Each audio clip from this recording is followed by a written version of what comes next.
Buonasera a tutti dall'amministrazione comunale di Concordia, che questa sera ospita questa iniziativa nel nostro cinema. Un saluto a tutti i relatori presenti, da dottor Tabaro, da consigliere regionale Stival, da Antonio Bertoncello, Raul Bozza, che è il promotore con il suo gruppo di questa iniziativa. La serata ha un tema specifico, la sanità e nello specifico ancora del Veneto orientale, viste insomma tutte le notizie che si leggono in questi periodi nei vari mezzi di comunicazione, di stampa soprattutto. Il tema per il quale noi abbiamo in un certo senso patrocinato questa serata, abbiamo messo a disposizione questa struttura, è un tema che tocca da vicino anche al nostro comune, chiaramente non potevamo essere insensibili. Io credo che la sanità, insieme all'educazione, insieme alla giustizia, insieme al lavoro, insieme al valore della libertà, sia uno dei pilastri fondamentali sui quali dovrebbe essere sostenuta una società moderna, una società che guarda ai cittadini e alle esigenze dei propri cittadini. Qualche tempo fa, non so, probabilmente molti di voi avranno letto sugli organi di stampa alcune interviste fatte da giornalisti ad alcuni sindaci del territorio, io me ne ricordo 3, e tutti erano disponibili a fare l'ospedale unico nel proprio territorio. Io ammetto che se avessero fatto la stessa domanda a me, anch'io sarei stato favorevole. Chiaro che avere una struttura sanitaria all'interno del proprio comune, quindi con vantaggi soprattutto per i residenti e poi anche per il territorio, insomma,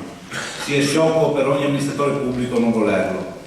Però io sono consapevole che questo non può essere il metodo per organizzare, pianificare e gestire la sanità di un territorio vasto, perché sapete che la ULSS numero 10 coinvolge il Portoguarese, San Donatese e una parte litoranea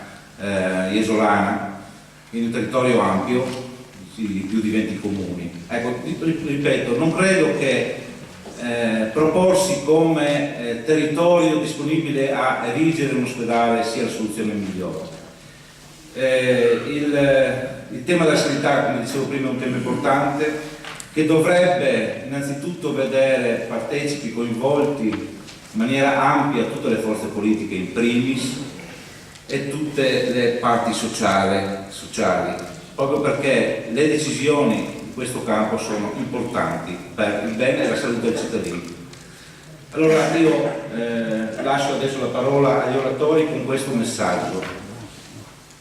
Io auspico, come in tutti gli altri settori che citavo prima, fondanti di una società, che in futuro, adesso abbiamo le elezioni amministrative per alcuni comuni, le elezioni regionali importanti, che sappiamo che è l'ente preposto alla gestione sanitaria,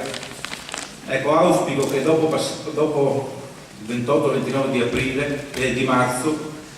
si ricominci veramente a lavorare seduti attorno a un tavolo tutti in un confronto, mi piace usare più questa parola che la parola discussione, in un confronto